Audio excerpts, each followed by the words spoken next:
this is the start of a new tier. Last tier was the You're Still a Holly, I think. And this is the Upside Flyer tier. So before we get to number 56, Nick, just quickly, what is the difference in your mind between You're Still a Holly, I think, and Upside Flyer? Oh man. So if you guys didn't notice, I'm actually starting to do my spring training SP roundup articles now.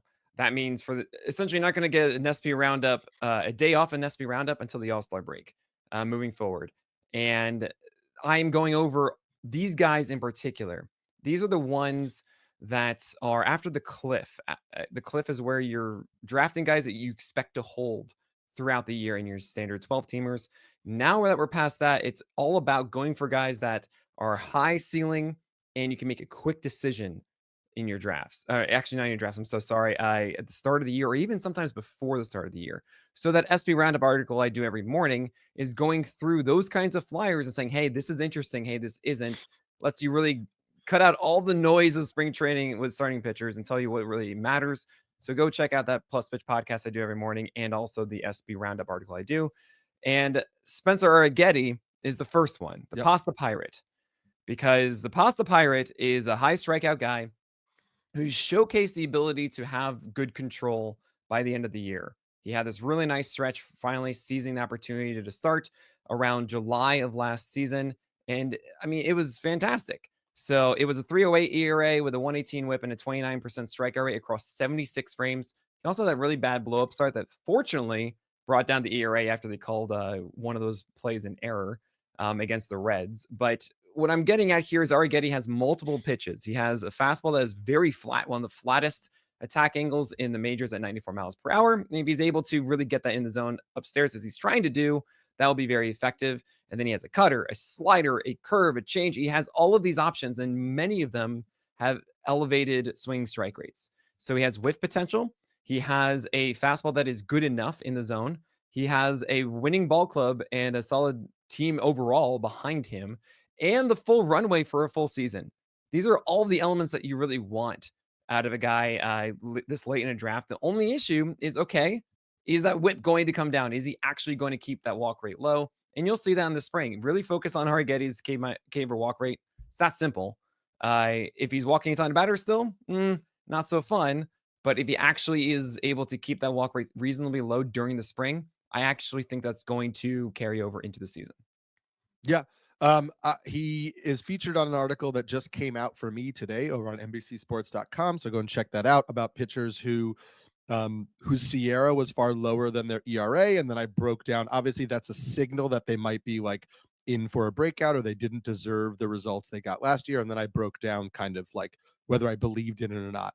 Obviously, um, with Arrighetti, it's very much the correction at the start of the season. You know, his last like 60 plus innings were much better than the first 60 plus innings, and deep arsenal and the ability to adjust against MLB hitters are things that offer a lot of confidence. Obviously, you have him here in the 50s. I have him at 51. I think that you and I are probably not getting him based on where we have him Is that ranked right right? now, because what I've seen in early drafts is that he goes like kind of around um like your, maybe not Hunter Greens, but he goes kind of around like guys like Pepio? um yeah, like Pepio, like before Shane Baz. Oh, wow. People are I mean, really I into what I Arrighetti get did it. last year. I think it's also because oddly enough, I'm more, confident in, like, the some of the boring guys like Eovaldi and Boz and Springs For sure. and And I whatnot. have more boring guys like Eflin who, I'm more Yeah, Eflin confident I in. actually originally had there, and I said, "Nah, you're gonna get worse." And I moved him all the Yeah, way down to he 80. might.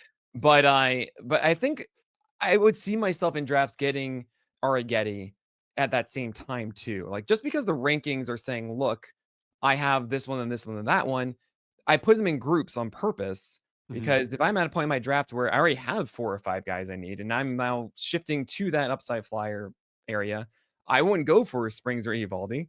I would go for Arrighetti instead. So it's about how your draft is working out. It's why I like the groups, because there's no real answer for the rankings of who you should choose, but now you have the grouping. You can select from whatever you need. I So know. I Arrighetti, love I'm actually kind of amazed he's going that high, and I remember being really everyone was really low on him initially. So ADB has corrected itself, it seems. We love the groupings. I gotta tell you, I thought about ranking this next guy high because I think I understand the upside of Dustin May. Dustin May is in the competition right now to be the fifth starter of the Dodgers. The Dodgers have said they're going to use just a 5-man rotation until Yu Darvish is back. The competition is between Dustin May, Tony Gonsolin, and Bobby Miller, who is fine after getting hit in the face. He has a concussion, but he's in the competition. Um, I get it with Dustin May, but we've got a guy who's never thrown over 56 innings in the majors before. So how many innings is he really going to go? And then even though we look at his stuff and we're like, oh my God, look at that. He has a 22.5% strikeout rate in his career in the majors. He has not gotten swings and misses like his stuff seems to indicate. And so I just still think that May is a reliever. I can't Oh, get it out of my wow. head. I just think that he's a Oh, reliever. no. No, no, no, no. I okay, so 57 seems very aggressive, and I completely understand that you're also talking about the inning workload he's had before. He hasn't hit that strikeout rate. All this makes sense. First and foremost, I very much see he's the SP5 until it's said otherwise. Bobby Miller getting set back at all is he was already, I think, on the outs of it. And now Dustin May clearly is going to have it over Gonsolin. I think Gonsolin I don't just I isn't think nearly maybe not. as solid to me as Dustin May. I mean, especially considering both of them gone through Tommy John. And Dustin May, I also want to say, was going to be back mid-season last year, but of course the esophagus uh, Right. Yeah. injury that delayed him, but not an arm injury, and that means that he gets even more time to heal and to be rested and to ramp up and everything, which is a positive Mhm. relatively. With Dustin May's skill set, I'm being very aggressive on this, but I don't think we've ever really gotten a chance to see Dustin May actually get into any sort of rhythm. Sure. And we actually have seen him have legitimate strikeout games in the past, and then it would get interrupted or so. And he wouldn't actually be able to continue to do it. This is the first opportunity that we really have of like Dustin May go. And I think the Dodgers are going to love this. They're Mhm. going to finally say, great, we have a guy who's fully healthy and just absolutely ready to burn on in the majors finally. And his stuff is insane. I mean, I don't think I really need to explain this much more than saying he has a 97-mile-per-hour sinker that has like the most horizontal break that you've ever seen. Agreed. And of course, he has stupid low ICR marks on this throughout his entire career. He has an 85-mile-per-hour curveball. And if you know anything about curveballs where with velocity, you want to be above 80. And if you're above 82, 83, it goes, oh, then it's like actually like the stuff plus marks, everything goes way up on curveballs at that point. And that's going to should be a whiff pitch. He has a cutter as well that showcased massive plus ability. Dustin May to me is in such a great scenario. It's the Dodgers. He's going to get wins on this team. He also has this arsenal that should speak to going deeper into games too. Now, is it going to be a 27% strikeout rate? Probably not. Right. It's not, I don't think it's going to be like a 20% either. And I see this as a potential like 23, 25, but at least it's either going to be an efficient pitcher who's going to be able to get outs quickly and get through the six so you have a higher win chance, or he's going to be then not as efficient, but favoring strikeouts more because he's missing more bats, right? I think he's just a stupid hard pitcher to hit. And I will always go for that kind of guy in general, especially when you have just overwhelming stuff in there too. Dustin May, I don't really even care about the inning concerns because we're past the cliff now. We're past the point in your 12 teamers that you should really expect that I have this guy for the entire year. It's just how it is. You're not getting this guy, you're not drafting this guy in the first 12 rounds. You generally aren't going after any more of these by like the 14th, 15th, because my whole strategy that I say openly and constantly, I have these rankings done that it's you should be going for 4 starters in a row, essentially from like rounds 8, 9, 10, 11, if not 5 in a row. And then now it's like, cool, who do I want on top of that as I have my foundation already? That is Dustin May is the one I really want to go for. So Yeah, I and see this and I love it. I get if he wins the starting job, then even if you only get 85 innings out of Dustin May, you get them at the beginning of the season and you make an adjustment from there. I guess my thought is just like I don't believe in the strikeout upside as much as you do, just because I haven't seen it yet. Sure. But yeah, if it seems like he's edging toward the competition, I fully get taking a flyer and just saying like, I'm getting a guy with wicked stuff on the best team in baseball, and we're just gonna see how it goes. Yeah, And I absolutely. understand that. I would rather take Gavin Williams, um, who you and I are both really high on. You wrote so many words on Gavin Williams. I wrote a lot of words on Gavin Williams. He's been in 3 of my articles this offseason. We both like the cutter he added at the end of last year and hope that it continues to build into a pitch that he can feature a little bit more this year. Gavin Williams, clean bill of health right now after the elbow troubles of last year. He does not have an injury history as a prospect. There's no like multiple Tommy Johns. There's no like reason why we need to be like extra cautious about the elbow injury before. And even though he hasn't like crushed it as a major leaguer, he's been pretty good as a major leaguer, and he was like vicious as a minor league pitcher, like missed tons of bats, like huge strikeout numbers in the minors. And so I don't think that he necessarily gets the love that he deserves as the prospect that he was, now getting consistent run in a good organization. Yeah. So Gavin Williams, I use him as the example for how to explain going through the pitcher repertoire and how that really speaks to his high level stats. I go outline K rate, which is essentially swinging strike rate and put away rate. I say walk rate is known as strike rate, essentially for pitches, or hit per nine and BABIP. You can look at ICR, or if they're a ground ball pitcher or fly ball pitcher. You have whip, which can be really just strike rate, which is your balls, and then ICR, which is your hit per nine. I mean, it's really that kind of simple of just you take the pieces of the arsenal and you say, okay, wait, hold on a second. He increased the strikeout rate. Oh, it's because he got this massive unsustainable put away rate, Sonny Gray, on your sinker with backdoor sinkers. Like that's not going to happen again. Strikeout rate comes down, right? It's sometimes just that simple. And the reason I did this for Gavin Williams is because when I was writing this up on the live stream, someone was asking, yeah, but can he ever get the walk rate down? And Right. that's a good question. Like, right, he has a 9+% walk rate. Thing is, I look at Gavin Williams' profile and I say, well, I go there and I see what do you do against righties, against lefties? And then I see that, oh, he throws a high strike rate with his four seamer all the time. It's like it's usually when you see a bad walk rate, you see the four seamer, the main fastball, having a massive gap or really a low, strike rate essentially on it. He doesn't have anything reliable to throw in the zone. Yeah. And the second thing that we normally see is that you don't have any secondaries to pair up with it. So then you're trying to throw these fastballs, but then you have nothing else, and you either get crushed from that or you have to walk guys, right? And I think the second thing is the area that Gavin Williams can improve. The curveball has been this big pitch for him, and it's not a good strike rate pitch. Actually, if you combine that with the cutter that he used last year, they combined for 30% usage at 53% strikes. That's it. That is the strike rate, or rather the walk rate for Gavin Williams. Just no, don't do that. You got to throw strikes with the cutter. I think the cutter really is the answer. And when you have a guy at 7 feet of extension throwing 96, 97, you go, oh, wait, hold on. That's like Garrett Crochet. What makes Garrett Crochet so good is that you not only have that consistently in the zone at the top of the zone, but you also pair it with the cutter that he commands very well and throws the same exact spot and then it moves. I think Gavin Williams can do that. I think right now there's a little bit of a conflict of mental framework when throwing these. He's not kind of going the same spot with both and then letting the movement do the rest. I think there's a little bit too much of nibbling in there as well. I very much believe in that cutter for Gavin Williams. And considering that this is the Cleveland Guardians, who have known to let their starters just eat up innings, just go out there, and go 5-6 innings, no problem, easy.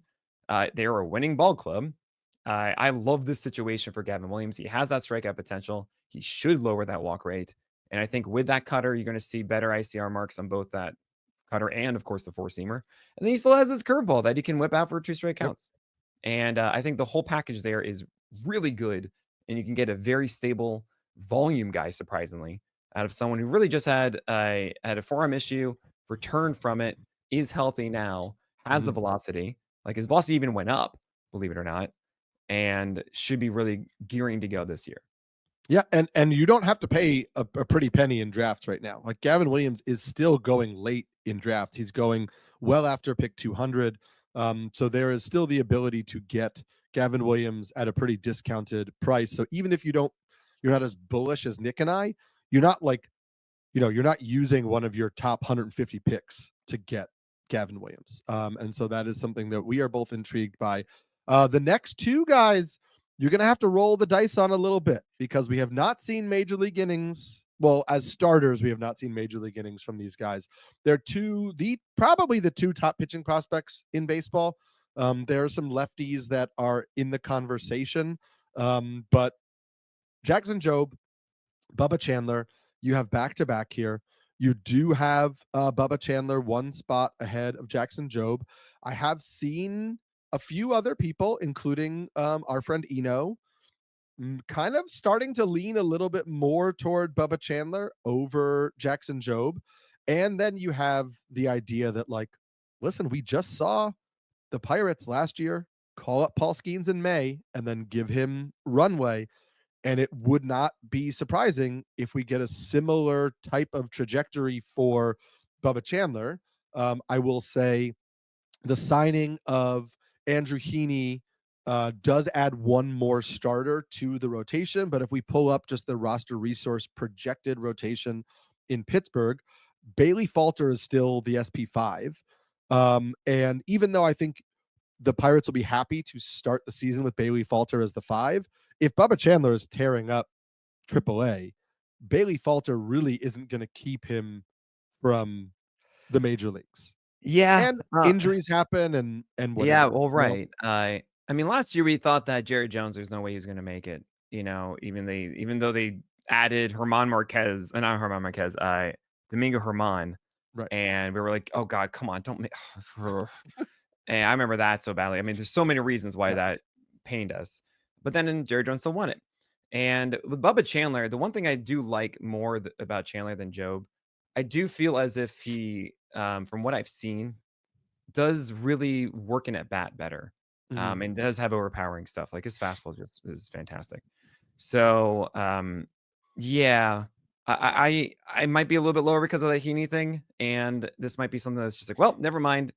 But that's why it's after the cliff. And you want to talk about guys Yes. who can make a massive impact and just like, bam, that's great. And as a quick decision. Again, I really want to emphasize that if Gavin Williams is still walking everybody and not there, then like, fine, I'll move on. Or if Dustin May doesn't make the rotation, fine, I move on. Right. If Bubba Chandler doesn't make it, I move on. Jackson Jobe, I move on. And I get a lot of pushback from this across the industry because there's a lot more emphasis on 15 teamers. Oh, you can't, you're not able to really be that aggressive on the wire. I think in really competitive leagues, you won't be able to do that.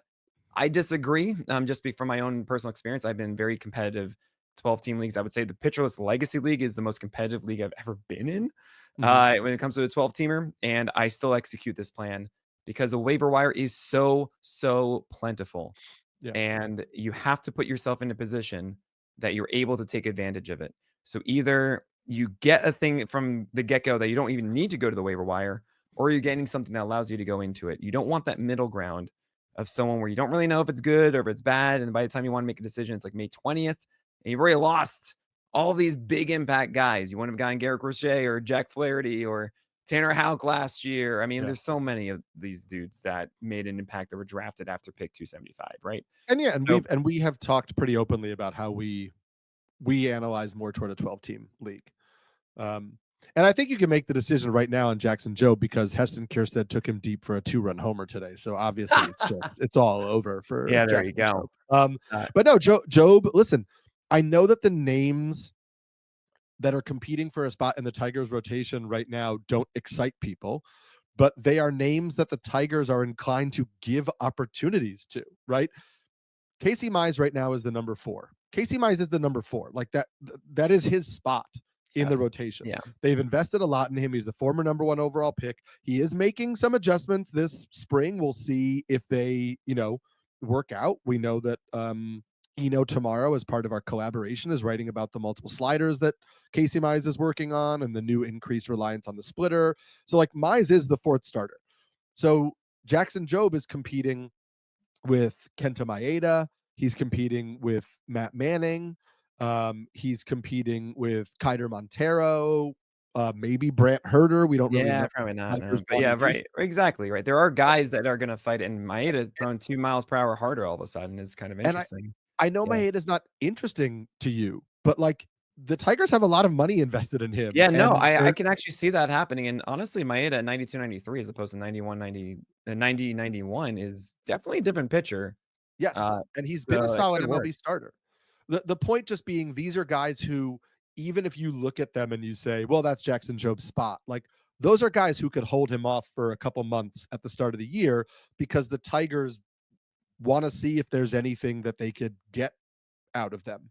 You know, they Right. want to give them opportunities before they fully turn the page. But I agree with you having these guys separate from essentially every other pitching prospect because these are the two Yeah. guys who I think, other than Chase Dollander, who could actually break camp. Also, you're dealing with the Colorado thing, the I Coors thing, can't do it, I right? can't do it, But those are the three guys to yeah, me there's who are the most realistic to break camp with their teams. right, there's, I have Andrew Painter when you're talking about the top pitching prospects, that's gonna be later on in the year, it's gonna be, like, July or so at this Right. point. Noah And I'm Schultz very might be curious to second hear half of the about it because year. I didn't like the data that I got from the AFL, but everyone else is saying that's not really who he is, so I'm excited for that. Mhm. And I will actually have my top 100 prospects for Ooh. redraft leagues coming out next week. It's really just so everybody understands, it is the prospects I have in my top 400 just alone in its own single article, as opposed to sifting through the top 400 You at 61. But right, it is essentially saying, look, there are some guys that you should be aware of. right. Moises Chassé, Well, Miguel Ulloa. I'm just gonna mhm, say he's really fun. He's great. Like there are a lot of these random guys. There's Noah Cameron with the Royals that actually is impressing me now because his fastball all of a sudden is up to 95. There are a lot of these guys, so be aware of them. But really, Chandler or Job are the ones at the very moment that should get your attention. I will say you gotta check it out because in a 20-team industry dynasty league Oh my that gosh. I'm in, we just had our first year player draft, and first year player draft, you can also draft guys who are just unrostered. And I picked up Moises Chassé, Yes. as my last pick in that first year player draft because There we I was go. like, Nick's been pounding the table.